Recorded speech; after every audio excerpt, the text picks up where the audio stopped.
If I had to figure out how many births I've done, I would have to give you an educated guess that it's between 2,000 and 3,000. What are they doing? Don't tear up a bit. Jody's following me under her wing.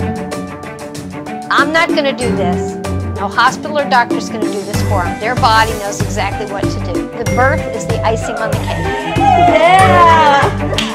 Good job, Andrea!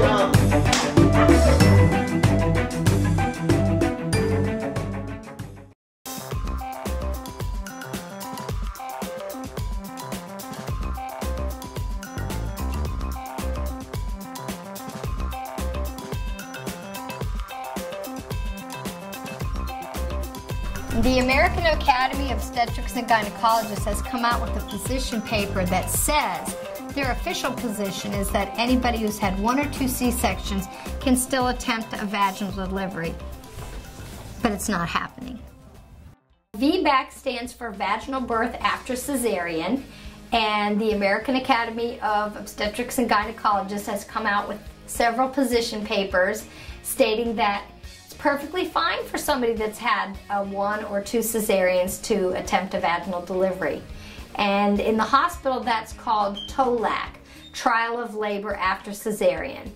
And that should give you a hint that it usually doesn't happen because they give it a little trial. But I think the fact that a woman is given autonomy and the choice to try, and she doesn't feel like it was forced on her. I'm starting to work on a homegrown VBAC board because we have to make it very clear. The state has made a rule that VBACs cannot happen in birth centers. I have no idea why, but the state is the boss. So we're going to start having a board here. I'm going to paint some flowers, and our VBAC babies are going to bloom here on the bottom.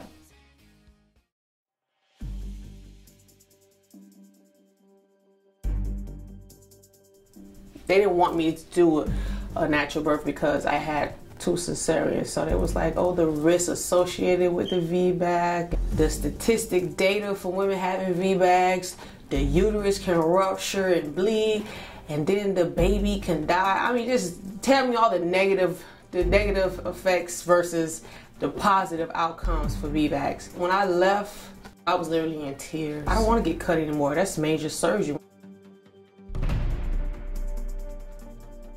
I was told many times, it's not gonna happen, you can't do it, you know, no one's gonna allow you to, and something's gonna happen. I've always been interested in having a home birth. The first time I was 16 and they told me I was too high risk to have a baby at home. She was full term, 37, 38 weeks. And I went into the hospital. I didn't want the epidural. I was very adamant about it. And I didn't have her. I had her natural, just vaginally in the hospital. And with the twins, I really wanted to have a home birth. They were in the wrong position, they told me, and that it was too high risk to have twins at home.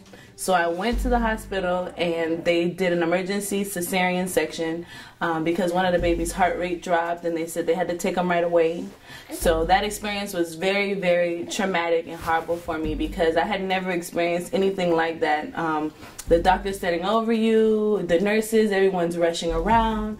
The recovery was very, very difficult for me. I could barely walk for 2 to 3 weeks. My incision got infected. It was really bad. It was hard to nurse both with the twins. It was just very difficult. I said I never wanted to go through that again. My name is Tiara Thomas.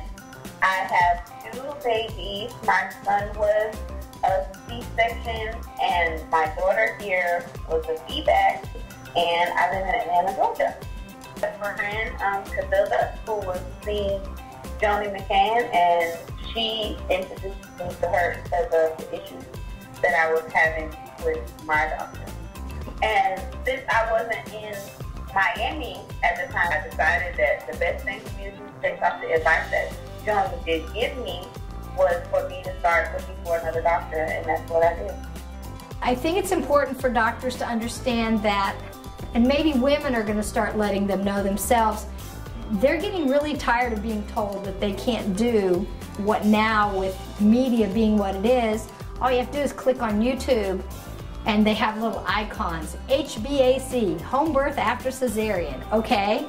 home birth after 1 cesarean, home birth after 2, after 3, after 4. So a woman who's only had 1 C-section must wonder, well, what's all the hullabaloo about? If all these people had VBACs, why can't I?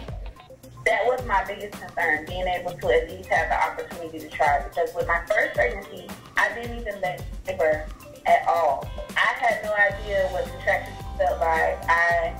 I kind of felt like it was stolen from me. I had no idea. I had no idea of my right to tell a doctor, listen, you're not going to cut me. I don't want to have this surgery. I want to try. I had no idea that I can do that. There was no reason for me to have a C-section. There was nothing wrong. I didn't suffer from high blood pressure. I didn't have the gestational diabetes. There was nothing. This time, I met with the doctor. We talked about it, and I told him, look, I want to try for a VBAC. He said, okay, sure, we can try. I had no issues or complications this pregnancy. So I'm 36 weeks. The midwife walks in, and she's like, so we have you scheduled for your C-section on July 9th. And I'm like, no. No, you don't. She's like, yes. What do you mean? Yes, we have you scheduled for July 9th to have a C-section. I'm like, but I'm not due until July 15th. The doctor comes in and I'm like, okay, she told me you have me scheduled for a C-section on July 9th. I thought we were trying for a VBAC. He's like, no, of course. I don't know, maybe that was a mistake, but I want to let you know, if you don't go into labor on your own, of course we're not going to try. I was like, I'm going to have to get another C-section. I told him, I said, I agree with that, but I still want to be able to try. And he said, yeah, no, we're not scheduling you for a C-section, but I want you to know, if you do go in labor and you don't go in labor on the 1 day a week that I work at the hospital, then you're probably not going to be able to do the VBAC. And honestly, I'm just feeling a little uncomfortable with the whole VBAC thing because I had a bad experience last week. He said her scar reopened, and she had to stay in the hospital for 11 days after she had the baby. I mean, in my mind, I'm like, why are you telling me this? Like, why are you telling me you don't want to let me try because someone else had a bad experience? First of all, I don't know how long between VBAC she was. I don't know how long her first VBAC was from her actual cesarean. So, like, I don't have all the information, and you just telling me that you don't want to let me try because someone else had a bad experience. That's not fair to me. The real statistics are that a vaginal delivery after a C-section, the risk of something bad happening is 0.1%. In real life, it's probably between 0.06 and 0.07. And the risk of something really, really bad, like you dying, if you have another C-section, is 1%. 10 times more risky. And the risk goes up with every cesarean.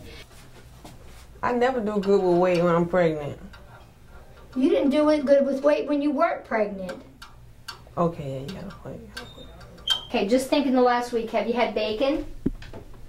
No. Have you had pork chops? Probably. Have you had ham? Yeah. Have you had potato chips? Yep. You can't eat those things.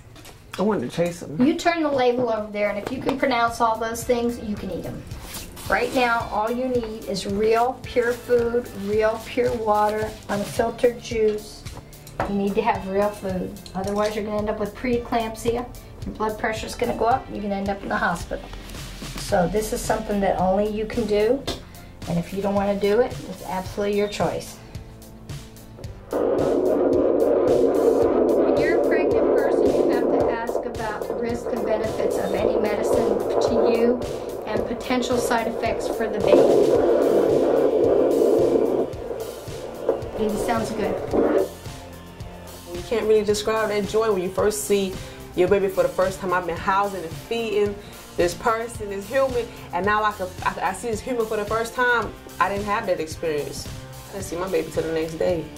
So I want an intimate feeling with my baby. I want to go through pain and suffering. I know you have to do that, but the reward is great. This baby, I was very, very adamant. I don't care what happens. I'm old enough. It's not twins. I don't care what happens. I'm staying at home. So I came and I saw Joni.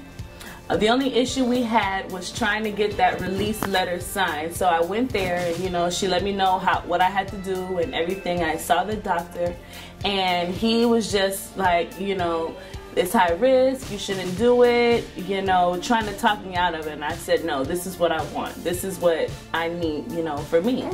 And he signed the paper and that was that. My water broke at 6:45, 7 in the morning. And Joni got there about, I want to say 10. Joni got there like 10. And mine was only like 2 centimeters. And Joni said, nope, we gotta walk. So we walked. That walk that I normally take every day in 15 minutes took me about an hour and 15 minutes to walk it. Every like 5 minutes we had to stop. And I couldn't make it around that block. And we're getting closer to the house and I said, Joni, I really have to use the bathroom. I think I really gotta go now. We get in there, she checks me and I'm 10 centimeters and it's time to push. And he was there by, it was like 11:15, he was there. The whole birth. It went pretty fast. Having my VBAC was the best birth experience that I've ever had. I would definitely do it again if I had to. The doctor who was supposed to deliver me didn't make it. Well, he wasn't there. And then the on-call doctor who was supposed to deliver me, she didn't make it. When she walked in the room, the baby was halfway out. Who actually ended up delivering me were 2 of their midwives. They're like, okay, we're going to start pushing. They had me hold my legs. I was able to hold my own legs. So I'm pushing. And they're like, she's telling me when I need to push harder and feel the top of your baby's head. And I put my hand down there and I'm like, oh my God, I feel her head. Like she's literally coming out. This is happening. It is really happening. They weren't joking. I'm really doing good. So I got excited and I think that was probably the burst of energy that I needed. Now my pushing is getting stronger and I'm pushing. And they said, oh, her head is out. Your baby's out. And they kept telling me to push. And I kept pushing. And they're like, one more push and your baby's going to be on your stomach. Don't you want to beat your baby? All of their positive reinforcements and everybody just telling me how good I was doing and that you can do it. Your baby's almost here. Don't give up now. I sucked it up. I stopped screaming. I put my legs back the way they were supposed to be. I took a deep breath in and I put my chin down and I just pushed really hard one last time and they put my baby on my chest. That was the most beautiful moment I ever had in my life.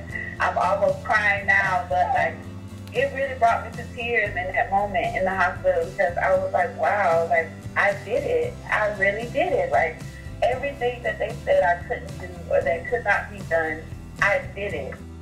Right now, I am 33 weeks pregnant. My due date is September 29th, and I plan to have my baby vaginally VBAC. That's my day. Well, Alicia, fight for what you believe in. Like, stick to your guns. If you truly feel like you can do it and you want to try it and you're mentally prepared for it and you know the risk, you know what could happen, but you still want to try it, trust yourself. Trust yourself and trust that you can do it because I feel like if I can do it, you can do it. It can be done. As long as you and your baby are healthy, I think you should go for it and have to realize that it's going to be something hard. And if you really want it, just continue to fight for it the way you have been. And you'll be fine. You'll be fine. I believe in you.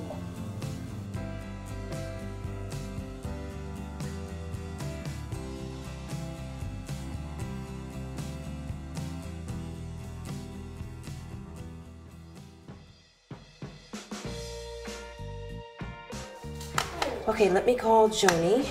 Tell me what it is. Hold on, Abby. Hello? Hey, Joni. How are you? Andrea! Oh, how have you been? Good here. No, look, I just wanted to call you really quick. I had some good news. Uh-huh. The Footprints Foundation, I spoke with Lorna, and she says that it's possible that we may be getting our childbirth education funded. Oh, good. Well, you have to keep me posted, and if Connie wants to use the center for the classes, that'll be fine. Yes, it's exciting. But above and beyond that, I'm dying here. I have work. There's 4 inches of filing over there that needs done. I'm working on it. Yeah. Look at me, Mommy. Look at me. All right, get your ass in here. Bye. I'm super excited that Footprints Foundation may possibly fund the childbirth education course. That would be awesome if we can get that done. That means I can help Joni, more education for the community, and if I can stay afloat financially, then I can go ahead and keep training with Joni, and things would be where they need to be. So that's just one blessing at a time. If you haven't gone to a birth in a couple weeks and a midwife, you start to get like a birth fever. Oh, I gotta go catch another baby. When's the next birth? Who's gonna be the one that's gonna have the next baby?